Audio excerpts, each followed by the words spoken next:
told me that he was going to buy it. I told him not to buy it. I don't like it.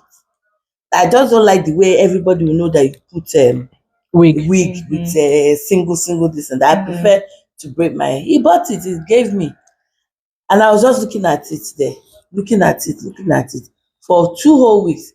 He said, "Am I not going to take it?" I said, "No, I don't want it. You can give it out." That's why you bought this thing expensive. I said, "How much did you buy it?" 35,000. Ah. Naira or dollar? Of course, Naira. Okay, hey, welcome, ladies, to Real Talk with God's Girls. Thank you for taking out time to connect with us today. My name is Esther, and I am founder of On the Real with God's Girls, or RGG for short. And we are here to begin a series of talks, real talks about life. Life in God, life with God, life outside of God, name it. So I'm going to let my two lovely sisters here introduce themselves, and then we can get started. How about you go first? Yeah, I didn't even check mine. Hi, my name is Miriam. I am a mother of 3 and a wife, and I am a family nurse practitioner. I work full-time. I'm a mother full-time. So, yeah, that's my role. And then I also do a lot of other stuff on the side, and I am a God's girl, just like everybody else, right? And Ugochi? Hello, you can hear her call my name. My name is Ugochi. I work with dental insurance. Basically, I talk every day at the dental insurance. Yeah, that's why she talks too much. And she's so loud. You'll see. It's so loud. And I love to laugh. I'm a mother of 2. I have a husband. I'm a wife as well. And that's basically who I am. Thank you. And I am also a mother of 3. I'm married, and we all live in the United States. What else? My day job, I am a senior researcher. So for work, I do research. I manage researchers. And I also do a few things on the side. You know, every girl has to have a side gig. If you don't have one, go get one quickly.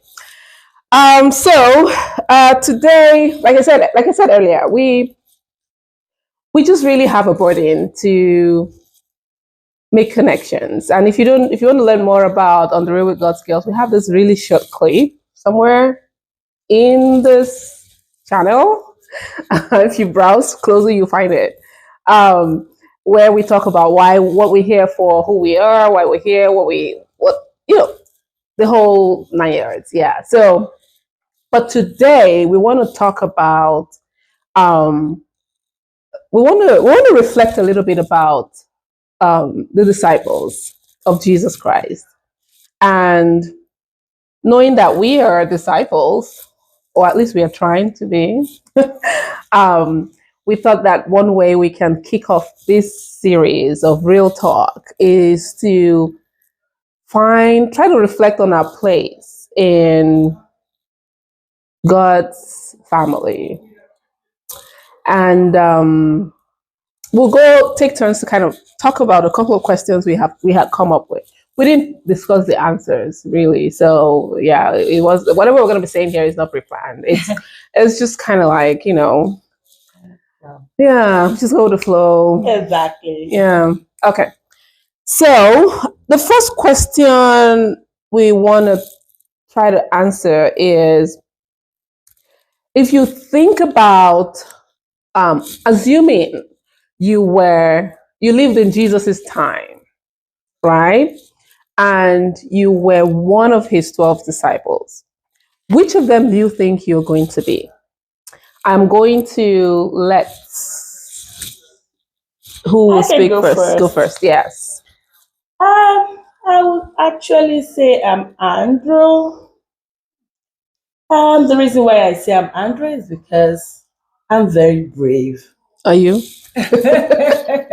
Are you brave? Or you are trying to be brave? That's two different. Or there is bravery locked up in your inside that is still trying to come out. Because this one that I know is not. There is that bravery that is locked inside me. Because I'll just take a look at myself and I just feel like, is that me? Was I the one that did that? And also, do you guys know that Andrew was the first person that Jesus called? And you also know that he was also part of John the Baptist's disciple. He was a follower that's true. of John the Baptist. And then because he was a follower of John the Baptist, do you know that he was also right there in the corner when Jesus was baptized? Do you know?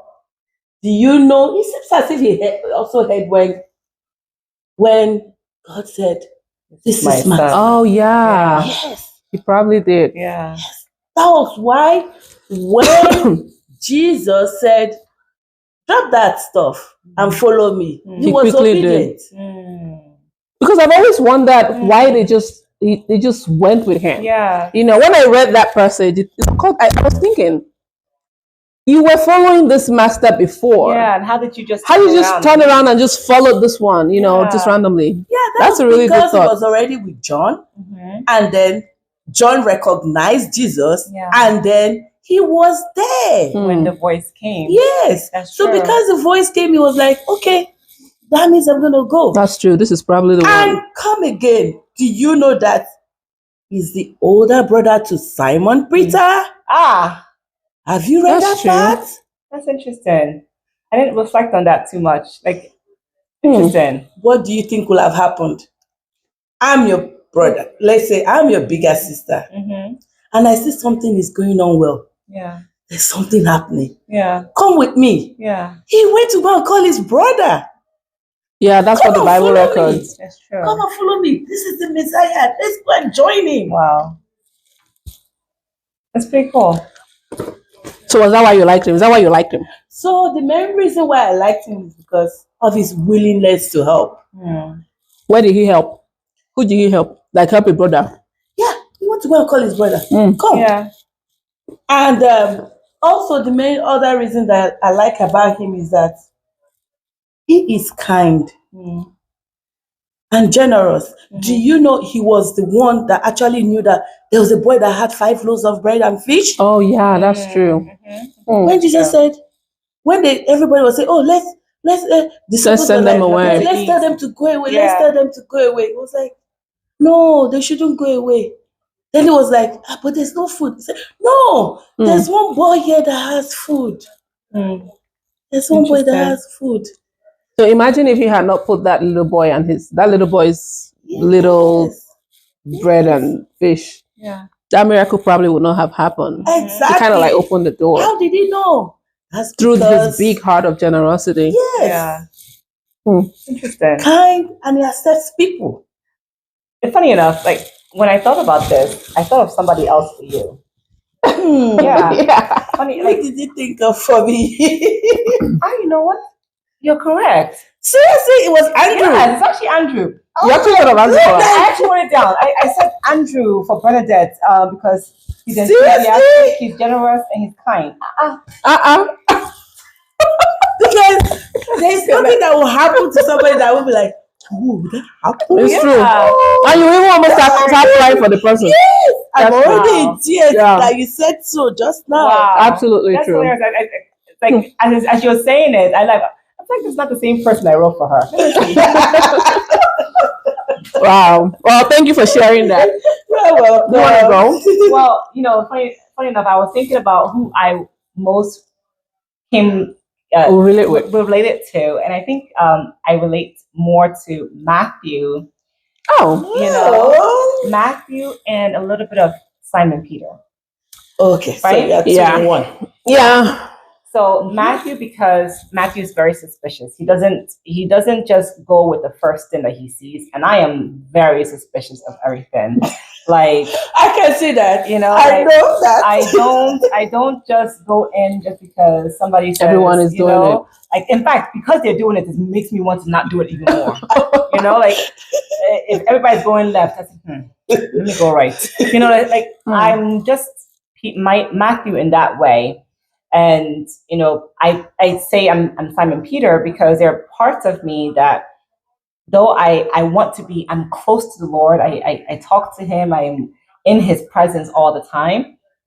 I still do things on my own way, right? Just as when we see how Peter was the first one that saw the Lord walking on the water, and he says, bid me to come. And he says, come. And he went. But then he got distracted with the waves and everything else around him. Challenges of life. Yeah, and then he fell. And again, he had another moment. Same person. She's stealing my vibe. Like, look at me. I have Peter here. Stop telling them what I want to say. Well, this is why we're sisters. No, stop telling them what I want to say. She said she thought she knew that I'm going to say. We wrote these things last night, and I was like, this is like a packing slip. I was on this. Oh my goodness. Okay, well, go ahead. I'll just tell them that you already said it, and I'll just move on. Anyway. But yeah, when Peter, he is the same person who had this instant revelation of who Christ was. Christ asked him, who do men say I am? And he said, oh, they say you're this, or say you're that. But who do you say I am? He says, you are the Christ, the Son of the Most High God. Flesh and blood did not reveal this to you. Oh my. Yeah. And in the same breath, Jesus told him that he had to die. He says, God forbid. Yeah. And he says, I rebuke you. He was even the one who took the knife and cut off the ear. ears Because of the he is very bold. Yes. Yeah. So that's why I'm like, I feel I'm a bit of both of them because, I think we all have qualities of, multiple people in us. Yeah. So yeah, but definitely Peter is on the list. Yeah, definitely. Well, for me, I actually wrote Peter and John, and she's talked so much already about Peter, so I'm not going to go too much into Peter. The only thing I'm going to highlight about Peter is, do you know? I know they're going to say you're Peter too. Why? He's bold. The boldness. And his, it talks too much. Well, I don't know, but the truth though is that when I was reading about Peter, the words that stood out to me about his character was impulsive, he was outspoken, he's assertive, he's determined, he's courageous, he's loyal. And I think that the loyalty side of things too that like resonated most with me about me. Courageous, I don't know. People say I am, but I often do not feel that I am courageous. Most people that are don't. Because there's so many fears, and is it fear? Fear is a lack of courage, I guess maybe. In there that makes us feel that. But the boldness supersedes the courage. Mm-hmm. Well, so anyways, but Peter was another thing too is the impulsiveness, like the tendency to just act sometimes without thinking. Like I think I can resonate with that. Yeah. Peter literally took a knife and cut off the ear. Am I right? Is it Peter? Please. Yeah, it was Peter. Okay. It was Peter. That went and cut off the ear of the soldier. Very impulsive. Very impulsive. Like, just think about it. You cut off the ear of a soldier. Yeah. Okay, imagine now you go and stab a police officer. Mm. Your life is totally, you're finished. Totally. Right? So Peter did that. In those days, he literally cut off the ear of this thing. He denied Jesus. But that's what you usually do as a leader. Yeah. You stand by them. That's true. Yeah, that's true. Yeah. Okay, so Peter, and then for John was somebody that was quite fiery as well. You know, like when say someone's, is it fiery? Fiery? Fiery. Fiery. Yeah. Yeah, like When you say it in the American language, it's fiery. oh. Stop it. Because there was a time, the Bible records the time. Maybe you all can help me. What was it that happened that made John say to Jesus, let us just call down fire from heaven and just burn them, destroy them? It was a story. That is a In my mind, I feel like that was like Elijah. No. There was yes. Yeah. It was John. I think is it not his John and his brother that Jesus called sons of thunder? Sons of thunder. Yeah. Yeah. Sons of Zebedee. Like they were very fiery. Like they just like, let's just use the power that we have to just, teach these people a lesson, sort of, and I feel like sometimes I could have that kind of tendency, like, That's not the reason why you're the founder of On the Road. I don't know, but that's really anyway. So you all, that is us. So Andrew, Simon, a little bit of John, and Peter, and a little bit of Matthew. Matthew was he loved to keep track and write. Yeah. And I see that, she does that too. Yeah, she loves to take notes. Yeah, and she follows up. She follows through. Consistent. What's this Jesus's movie? The Chosen. The Chosen. In that movie, Matthew was the one that Jesus will call to go with him